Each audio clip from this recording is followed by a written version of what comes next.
বুদ্ধি প্রতিবন্ধী আঞ্জুরা আক্তার কথা বলতে পারে না ঠিকমতো, মানুষ দেখলে শুধু হাসে।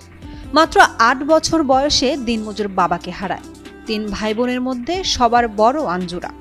বাবার সম্পত্তি বলতে অন্যের জমির ওপর একটি ছাপড়া ঘর ছাড়া কিছুই নেই। স্বামী হারানোর পর ৩ সন্তান নিয়ে অসহায় হয়ে পড়েন আঞ্জুরার মা। ছেলে মেয়েদের ভরণ পোষণ নিয়ে চরম দুশ্চিন্তায় পড়ে যান তিনি। পরিবারটির অসহায়ত্বের খবর পেয়ে প্রতিবন্ধী আঞ্জুরার দায়িত্ব নেন আলোর পথে ফরিদপুর নামে একটি স্বেচ্ছাসেবী সংগঠনের কোষাধ্যক্ষ মহুয়া ইসলাম। ফরিদপুরের সালথা উপজেলার যদুনন্দী ইউনিয়নের উজিরপুর গ্রামের আঞ্জুরাকে লালন পালন করে বড় করেন মহুয়া ইসলাম। শুক্রবার বিকেলে সেই অসহায় বুদ্ধি প্রতিবন্ধী আঞ্জুরাকে বিয়ে দেন তিনি। বিয়ে উপলক্ষে নানা আয়োজন করেন মহুয়া ইসলাম।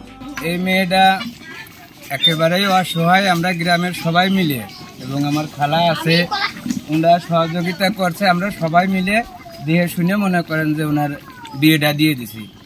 এতে সবাই রাখবেন, দোয়া রাখবেন যেন ওরা ভালো থাকে। বর আব্দুস সালাম সুমন জানান তার বাড়ি কুষ্টিয়া, মা বাবা ভাই বোন কেউ নেই। তিনি ময়েনদিয়া বাজারে কাঁচা তরকারির একটি ছোট্ট দোকানে কাজ করেন। আঞ্জুরাকে তার পছন্দ হয়েছে তাই বিয়ে করেছেন। আব্দুল সালাম, আমার বাড়ি হলো কুষ্টিয়া। আমার পৃথিবীতে মা বাবা ভাই বোন নাই। আমি একটা অসহায় এতিম মানুষ। আমি মহেন্দ্র বাজারে ছোটোখাটো একটা কাঁচামালের দোকানদারি করি। আমাকে সবাই বিবাহ দিয়েছে এবং যাদের মাধ্যমে আমি বিবাহ করছি এবং আল্লাহ তাআলা তাদেরকে ভালো রাখুন। আপনারা সবাই আমার জন্য দোয়া করবেন। বিয়ের আয়োজনকারী মহুয়া ইসলাম কালের কণ্ঠকে জানান, আলোর পথে ফরিদপুরের পক্ষ থেকে তিনি এই বিয়ের আয়োজন করেছেন। বিয়ের আয়োজনে অনেকেই তাকে সাহায্য সহযোগিতা করেছেন।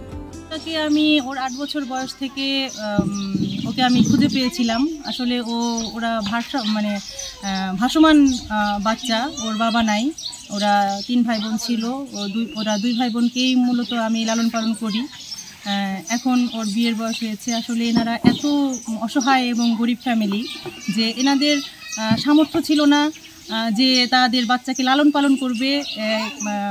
পালন করবে, খেতে দেবে, পড়তে দেবে, সমাজে মানুষের মতো মানুষ করবে। আমি চেষ্টা করেছি, আমি এবং আমার সংগঠন আলোর পথে ফরিদপুর শহরের বিভিন্ন সামাজিক স্বেচ্ছাসেবী সংগঠন আমাকে সাহায্য করেছে। ফরিদপুরের বিভিন্ন গণ্যমান্য ব্যক্তিবর্গ আমাকে ওদের লালন পালনে এবং বড় হতে সহায়তা করেছে, সাহায্য করেছে। জানা যায় আঞ্জুরার পরিবার খুবই দরিদ্র এবং অসহায়। তাদের সামর্থ্য ছিল না আঞ্জুরা ও তার ভাই বোনদের লালন পালন করার। মাত্র ৮ বছর বয়সে মহুয়া ইসলাম আঞ্জুরাকে খুঁজে পান। এরপর থেকে তিনি আঞ্জুরার সকল দায়িত্ব পালন করে আসছেন। ফরিদপুর থেকে নুরুল ইসলামের পাঠানো তথ্যচিত্রে ডেস্ক রিপোর্ট। উর্মি আক্তার সোমা, কালের কণ্ঠ।